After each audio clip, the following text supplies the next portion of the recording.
Assalamualaikum warahmatullahi wabarakatuh, anak-anak semuanya.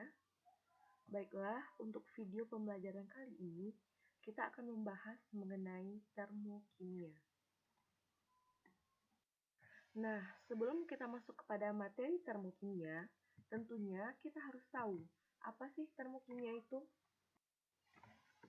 Kata termokimia berasal dari dua kata, yaitu termo, yang berarti panas, dan juga kimia, yang berarti reaksi kimia. Jadi, termokimia adalah bagian dari ilmu kimia yang mempelajari hubungan antara kalor atau energi panas dengan reaksi kimia atau proses-proses yang berhubungan dengan reaksi kimia. Selanjutnya, kita masuk kepada sistem dan juga lingkungan. Yang pertama yaitu sistem. Apa yang dimaksud dengan sistem? Sistem adalah segala sesuatu yang kita amati atau yang menjadi pusat perhatian. Nah, pada reaksi kimia, sistem ini berupa reaktan dan juga produk. Yang kedua, yaitu lingkungan. Lingkungan adalah segala sesuatu yang berada di luar sistem yang membatasi sistem dan dapat mempengaruhi sistem.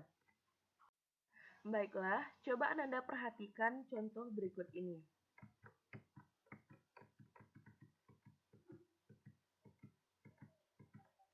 Di dalam sebuah gelas kimia, itu terdapat larutan HCl dan juga kepingan magnesium. Nah, menurut Ananda, manakah yang termasuk ke dalam sistem dan manakah yang termasuk ke dalam lingkungan? Ya, jadi yang termasuk ke dalam sistem di sini yaitu larutan HCl dan juga kepingan magnesium, dan yang termasuk ke dalam lingkungan itu adalah gelas kimia, suhu udara, dan juga tekanan udara, yaitu segala sesuatu yang berada di luar sistem. Nah, sistem itu terbagi menjadi 3, yaitu yang pertama sistem terbuka, sistem tertutup, dan juga sistem terisolasi. Baiklah, kita masuk kepada sistem yang pertama, yaitu sistem terbuka. Apa itu sistem terbuka? Nah, sistem terbuka adalah suatu sistem yang memungkinkan terjadinya perpindahan kalor dan zat ataupun materi antara lingkungan dan juga sistem. Nah, contoh di sini yaitu air panas di dalam wadah yang terbuka. Jadi di sini energi panas yang berada di sistem itu bisa berpindah ke lingkungan dan juga uap air berupa materi pada air panas juga akan berpindah kepada lingkungan. Baiklah, kita masuk kepada jenis sistem yang kedua, yaitu sistem tertutup. Apa itu sistem tertutup? Nah, sistem tertutup adalah suatu sistem yang memungkinkan terjadinya perpindahan kalor antara sistem dan lingkungan, tetapi tidak dapat terjadi pertukaran materi. Nah, contoh dari sistem tertutup ini adalah air panas yang berada di wadah tertutup. Yang dapat berpindah dari sistem ke lingkungan di sini itu hanyalah energi panasnya, namun uap airnya tetap berada di dalam sistem. Selanjutnya yaitu sistem terisolasi. Sistem terisolasi merupakan suatu sistem yang tidak memungkinkan terjadinya perpindahan kalor maupun materi antara sistem dan lingkungan. Contoh dari sistem terisolasi adalah air panas yang berada di dalam termos. Baik itu energi panasnya maupun uap airnya akan tetap berada di dalam sistem. Selanjutnya, kita akan membahas mengenai hubungan antara sistem dan juga lingkungan. Sistem itu dapat memberikan kerja kepada lingkungan, begitupun juga sebaliknya. Lingkungan juga dapat memberikan kerja kepada sistem. Tidak hanya kerja, sistem juga dapat memberikan kalor kepada lingkungan, dan lingkungan pun dapat memberikan kalor kepada sistem. Nah, kalor yang dilepas atau yang dibutuhkan dalam suatu reaksi kimia dalam keadaan tetap kita sebut dengan entalpi yang biasa dilambangkan dengan delta H. Reaksi eksoterm dan juga endoterm.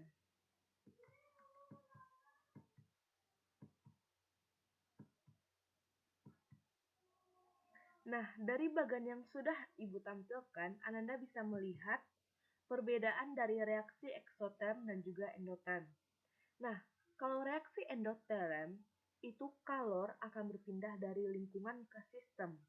Sedangkan pada reaksi eksoterm, itu sistem yang akan memberikan kalor kepada lingkungan. Nah, reaksi yang pertama yang akan kita bahas yaitu reaksi eksoterm. Berikut adalah ciri-ciri dari reaksi eksoterm. Yang pertama, reaksi akan melepaskan atau membebaskan kalor, yang biasa kita lambangkan dengan Q. Selanjutnya, Q akan berpindah dari sistem ke lingkungan. Kemudian yang ketiga, suhu sistem itu lebih besar daripada suhu lingkungan. Yang terakhir, disertai dengan kenaikan suhu. Jadi di sini akan terjadi kenaikan suhu pada lingkungan. Nah, untuk menghitung harga nilai entalpinya atau delta H-nya, itu kita cari dengan rumus H produk dikurangi dengan H reaktan. Nah, untuk reaksi eksoterm, itu nilai delta H-nya bernilai negatif, jadi H produk akan kurang dari H reaktan, karena delta H dari reaksi eksoterm itu negatif. Reaksi yang kedua yaitu reaksi endoterm. Nah, reaksi endoterm ini merupakan kebalikan dari reaksi eksoterm. Berikut ciri-ciri dari reaksi endoterm. Yang pertama yaitu reaksi endoterm itu memerlukan kalor atau Q. Kemudian Q atau kalor akan berpindah dari lingkungan ke sistem. Yang ketiga, suhu sistem akan lebih kecil daripada suhu lingkungan. Dan yang keempat, disertai penurunan suhu. Jadi akan terjadi penurunan suhu pada lingkungan. Selanjutnya, untuk mencari nilai delta H atau harga entalpinya, itu sama, yaitu H produk dikurangi dengan H reaktan. Nah, karena nilai delta H pada reaksi endoterm itu positif, maka nilai H produk akan lebih besar dari H reaktan. Selanjutnya, kita akan membahas jenis-jenis entalpi.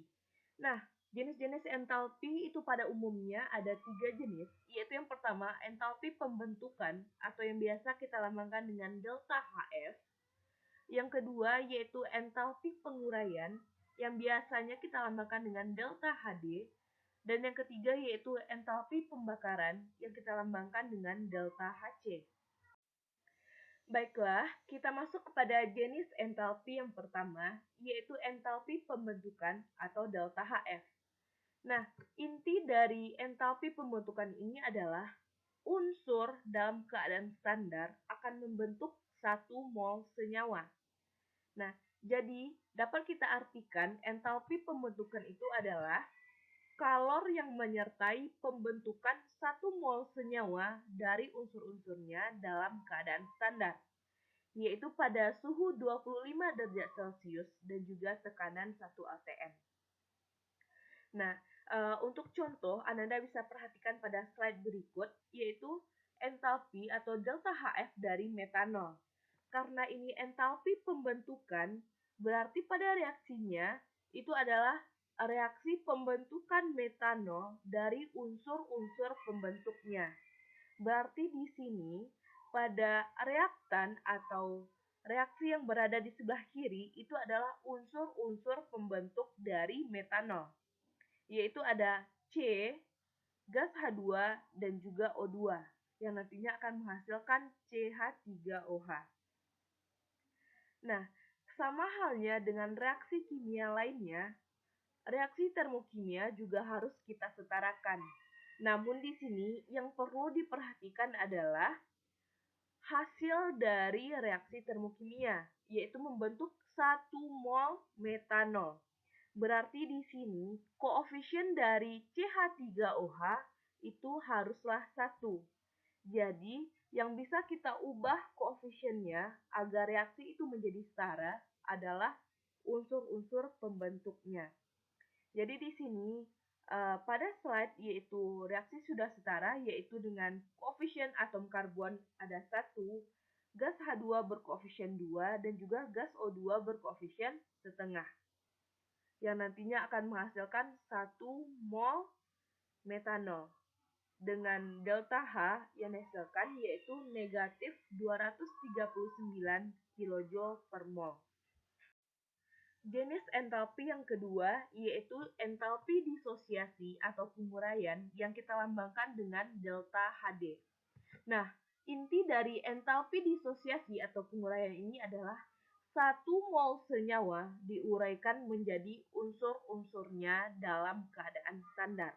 Berarti, entalpi disosiasi adalah kalori yang menyertai pada penguraian 1 mol senyawa menjadi unsur-unsurnya dalam keadaan standar. Nah, entalpi disosiasi ini merupakan kebalikan dari reaksi pembentukan. Berikut contoh dari entalpi disosiasi, yaitu tentukan delta HD dari metanol. Berarti kebalikan dari pembentukan tadi, maka entalpi disosiasi di sini adalah menguraikan metanol. Berarti CH3OH kita uraikan menjadi unsur-unsur pembentuknya. Berarti di sini CH3OH menjadi reaktan yang berada di sebelah kiri dan atom C, gas H2, gas O2 berada di sebelah kanan itu sebagai produk. Nah, sama halnya dengan reaksi sebelumnya, reaksi ini harus kita setarakan. Kemudian, harga dari delta HF-nya itu adalah positif 239 kJ per mol. Karena dia membutuhkan kalor, berbeda dengan reaksi pembentukan tadi yang melepaskan kalor. Maka delta HF-nya bernilai positif 239 kJ per mol. Kita masuk kepada jenis entalpi yang ketiga, yaitu entalpi pembakaran atau yang biasa kita lambangkan dengan delta Hc. Nah, inti dari entalpi pembakaran ini adalah 1 mol senyawa kita reaksikan dengan gas O2 atau kita bakar dengan gas O2 menghasilkan produk. Jadi di sini entalpi pembakaran dapat kita artikan sebagai kalor yang menyertai pada pembakaran 1 mol senyawa dengan gas oksigen dalam keadaan standar. Nah, untuk contoh soalnya, coba Anda perhatikan berikut ini, yaitu delta Hc dari gas propana. Berarti karena ini pembakaran, reaksi yang kita bikin adalah kita reaksikan gas propana dengan gas O2, yaitu menghasilkan CO2 dan gas H2O. Barulah kita setarakan reaksinya. Ingat, dalam menyetarakan reaksi, koefisien dari senyawa yang diminta itu harus 1, karena 1 mol senyawa. Barulah koefisien yang lainnya kita sesuaikan agar reaksinya setara. Nah, di sini nilai delta Hc-nya itu sama dengan negatif 2220 kJ per mol. Materi selanjutnya yaitu penentuan perubahan entalpi. Nah, penentuan perubahan entalpi di sini dapat kita lakukan dengan 2 cara, yaitu yang pertama yaitu secara langsung atau melalui percobaan dengan menggunakan kalorimeter, yaitu berdasarkan azas Black. Yang kedua yaitu secara tidak langsung atau melalui perhitungan, itu berdasarkan kepada hukum Hess dan juga hukum Laplace. Kita masuk kepada cara yang pertama yaitu secara langsung ataupun percobaan, yaitu dengan menggunakan kalorimeter, di mana kalorimeter ini adalah suatu sistem terisolasi di mana tidak ada terjadi pertukaran materi ataupun energi dari sistem ke lingkungan. Nah, di sini kita menggunakan berdasarkan azas Black, yaitu yang berbunyi Q lepas sama dengan Q terima. Di sini, Q lepas itu dengan N dikali dengan delta H sama dengan M dikali C dikali delta T. Atau N dikali dengan delta H sama dengan C besar dikali dengan delta T. Di mana N di sini itu sama dengan mol, delta H itu perubahan entalpinya, M massa zat dalam gram, kemudian C kecil itu adalah kalor jenis zat, C besar itu merupakan kapasitas kalor, dan juga delta T itu adalah perubahan suhu. Baiklah, contoh soal dari menentukan harga entalpi secara langsung atau percobaan itu berikut soalnya. Sebanyak 0,1 mol etana C2H6 dibakar dalam kalorimeter bom dengan oksigen berlebih. Kapasitas panas sistem adalah 32 kJ per derajat Celcius dan suhu berubah dari 27 derajat Celcius menjadi 32 derajat Celcius. Maka entalpi pembakaran atau delta Hc etana adalah. Nah, yang pertama yaitu kita buatkan diketahuinya terlebih dahulu, yaitu mol dari C2H6 itu ada 0,1 mol. Kemudian kapasitas kalornya itu adalah 32 kJ per derajat Celcius. Delta HT-nya yaitu 32 dikurangi 27 yaitu 5 derajat Celcius. Suhu naik, berarti di sini reaksinya yang terjadi itu reaksi eksoterm. Nah, kalau reaksi eksoterm, otomatis harga dari nilai delta H-nya itu adalah negatif. Nah, kemudian penyelesaiannya, yaitu kita masukkan kepada rumus, delta Hc sama dengan negatif Q per N, sama dengan delta Hc sama dengan negatif kapasitas kalor dikali dengan kenaikan suhu dibagi dengan mol. Berarti delta Hc-nya sama dengan negatif 32 dikali 5 per 0,1. Dan hasil yang didapatkan yaitu negatif 1600 kJ per mol. Cara perhitungan harga entalpi yang kedua yaitu secara tidak langsung atau perhitungan, yaitu berdasarkan hukum Hess dan juga hukum Laplace yang berbunyi, hukum Hess yaitu delta H bergantung pada keadaan awal dan akhir, tidak bergantung pada tahapan reaksi. Nah, kemudian hukum Laplace itu berbunyi, delta H berubah tanda jika reaksi dibalik. Nah, cara perhitungannya ada 3, yaitu yang pertama dengan rumus delta H, yang kedua dengan data lengkap, dan yang ketiga dengan diagram energi dan juga siklus energi. Berikut adalah contoh soalnya, yaitu diketahui persamaan termokimia sebagai berikut, yaitu C direaksikan dengan O2 menghasilkan gas CO2 dengan harga delta H sama dengan negatif 393,5 kJ per mol. Reaksi yang kedua, yaitu C direaksikan dengan setengah O2 menghasilkan gas CO dengan harga delta H yaitu negatif 110,5 kJ per mol. Berdasarkan data di atas, entalpi pembakaran 1 mol gas CO adalah. Nah, kita pakai rumus yang pertama, yaitu rumus delta H. Diketahui di sini harga delta HF dari CO2 yaitu min 393,5, CO sama dengan min 110,5, dan O2 karena O2 itu diatomik berarti harga entalpinya sama dengan 0. Nah, berikut adalah reaksi pembakaran gas CO yang diminta soal. Tentukan berapa harga entalpinya. Berarti di sini rumus dari delta H adalah sigma dari delta HF produk dikurangi dengan sigma delta HF reaktan. Nah, produk kita di sini adalah CO2.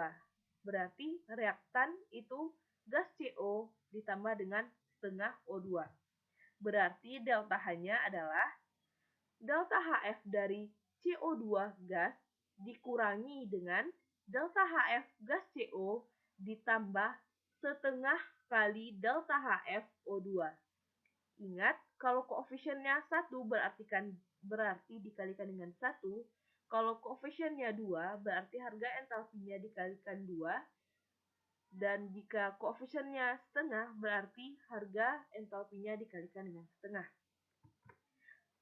Berikutnya, delta H sama dengan negatif 393,5 dikurangi dengan negatif 110,5 ditambah setengah dikali 0.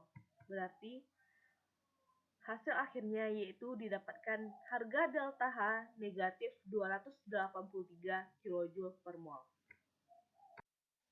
Kita masuk kepada cara yang kedua, yaitu menggunakan data lengkap. Nah, kalau data lengkap di sini, kita berpatokan kepada reaksi yang diketahui dan juga reaksi yang diminta.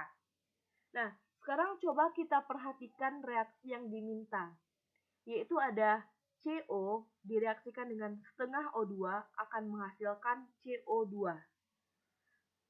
Nah, dari hasil yang diminta ini, kita perhatikan dulu CO. CO pada reaksi yang diketahui itu berada pada reaksi yang kedua. Itu berada di sebelah kanan. CO pada reaksi kedua itu berada di sebelah kanan. Sedangkan pada reaksi yang diminta, gas CO itu berada di sebelah kiri. Berarti untuk data lengkapnya nanti, reaksi yang kedua itu kita balik, otomatis harga delta H-nya juga berubah. Kemudian kita lihat pada reaksi yang diminta, yaitu CO2. CO2 pada reaksi yang diminta itu berada pada sebelah kanan atau sebagai produk, dan pada reaksi yang diketahui, CO2 itu berada pada reaksi yang pertama dan berada pada sebelah kanan atau sebagai produk. Berarti posisi CO2 pada reaksi yang diketahui sudah sama dengan posisi CO2 dengan reaksi yang diminta. Berarti untuk reaksi yang pertama itu kita tinggal salin saja ke bawah. Yaitu penyelesaiannya C ditambah dengan O2 menghasilkan CO2 dengan delta H negatif 393,5 kJ per mol. Itu sesuai dengan reaksi yang diketahui pertama. Kemudian untuk selanjutnya, CO menjadi C ditambah setengah O2. Delta H-nya menjadi positif 110,5 kJ per mol. Ini reaksi setelah dibalik. Kemudian kita jumlahkan ke bawah. Berarti di sini ada atom C yang berada di reaksi pertama yang berada di sebelah kiri, sedangkan pada reaksi kedua berada di sebelah kanan. Berarti C itu bisa kita kurangi atau kita coret. Berarti hasil akhir dari reaksinya adalah CO direaksikan dengan setengah O2 menghasilkan CO2 dengan harga entalpinya atau delta H-nya sama dengan min 393,5 ditambah dengan 110,5 menghasilkan negatif 283 kJ per mol. Jenis entalpi yang kedua yaitu entalpi disosiasi atau penguraian yang kita lambangkan dengan delta HD. Nah, inti dari entalpi disosiasi atau penguraian ini adalah 1 mol senyawa diuraikan menjadi unsur-unsurnya dalam keadaan standar. Berarti, entalpi disosiasi adalah kalori yang menyertai pada penguraian 1 mol senyawa menjadi unsur-unsurnya dalam keadaan standar. Nah, entalpi disosiasi ini merupakan kebalikan dari reaksi pembentukan. Berikut contoh dari entalpi disosiasi, yaitu tentukan delta HD dari metanol. Berarti kebalikan dari pembentukan tadi, maka entalpi disosiasi di sini adalah menguraikan metanol. Berarti CH3OH kita uraikan menjadi unsur-unsur pembentuknya. Berarti di sini CH3OH menjadi reaktan yang berada di sebelah kiri dan atom C, gas H2, gas O2 berada di sebelah kanan itu sebagai produk.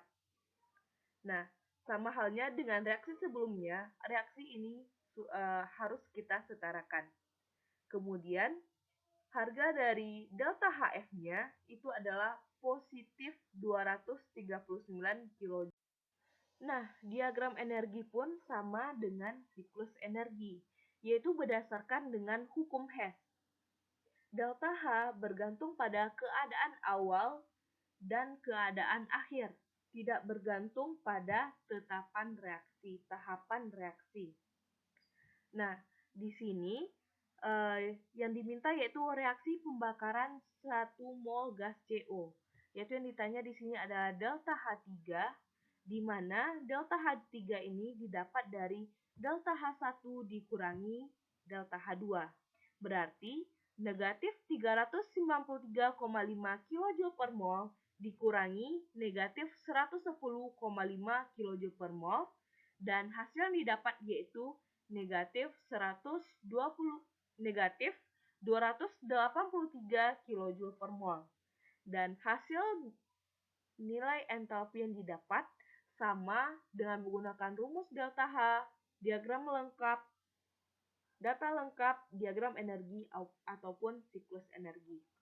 Berikut adalah contoh soalnya, yaitu diketahui persamaan termokimia sebagai berikut, yaitu C direaksikan dengan O2 menghasilkan gas CO2 dengan harga delta H sama dengan negatif 393,5 kJ per mol. Reaksi yang kedua, yaitu C direaksikan dengan setengah O2 menghasilkan gas CO dengan harga delta H yaitu negatif 110,5 kJ per mol. Berdasarkan data di atas, entalpi pembakaran 1 mol gas CO adalah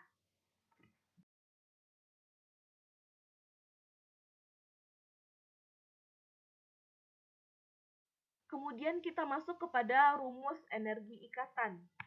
Nah, rumus energi ikatan di sini adalah delta H reaksi sama dengan sigma dari energi ikatan pemutusan dikurangi dengan sigma energi ikatan pembentukan. Atau delta H reaksi sama dengan sigma energi ikatan reaktan dikurangi dengan sigma energi ikatan produk. Jadi di sini rumus energi ikatan merupakan kebalikan dari rumus delta H. Karena kalau delta H itu sigma produk dikurangi sigma reaktan, kalau rumus energi ikatan delta H-nya sama dengan sigma reaktan dikurangi sigma produk. Nah, coba perhatikan contoh soal berikut. Dengan menggunakan energi ikatan rata-rata, perkirakan perubahan entalpi dari reaksi etena C2H4 dengan iodin I2 membentuk 1,2 diiodoetana. Diketahui data energi ikatan sebagai berikut. C berikatan dengan C 347 kJ, C rangkap 2C 598 kJ, I berikatan dengan I 151 kJ, dan C berikatan dengan I 234 kJ. Nah, untuk penyelesaiannya, yang pertama, kita harus jabarkan dulu reaksinya menjadi reaksi ikatan. Berarti di sini C2H4-nya kita bikin reaksi seperti slide, yaitu C rangkap 2C, di mana masing-masing C akan berikatan 1 dengan 2H. Ditambah dengan I berikatan dengan I, menghasilkan C berikatan dengan C berikatan dengan 2H, dan juga C berikatan dengan I. Kemudian, energi yang diperlukan untuk pemutusan ikatan yaitu satu ikatan C dengan C yaitu 598 kJ, kemudian satu ikatan I dengan I 151 kJ, kita jumlahkan didapatkan hasilnya 749 kJ. Nah, kemudian untuk energi yang timbul pada pembentukan ikatan, yaitu satu ikatan C dengan C, itu 347 kJ, yaitu kemudian dua ikatan C dengan I, berarti 2 dikali 234 kJ, berarti sama dengan 468 kJ, sama dengan 815 kJ. Nah, di sini kenapa kita tidak memasukkan ikatan C dengan H? Karena jumlah ikatan C dengan H yang berada di sebelah kiri itu ada 4, dan jumlah ikatan C dengan H sebelah kanan itu ada 4. Berarti kiri dikurangi kanan, 4 dikurang 4 sama dengan 0. Jadi kita tidak perlu membuatkan lagi jumlah ikatannya. Jadi, perubahan entalpinya sama dengan delta H reaksi sama dengan sigma energi ikatan reaktan dikurangi sigma energi ikatan produk. Berarti, delta HR sama dengan 749 kJ dikurangi 815 kJ. Jadi, nilai entalpi yang didapat adalah negatif 66 kJ.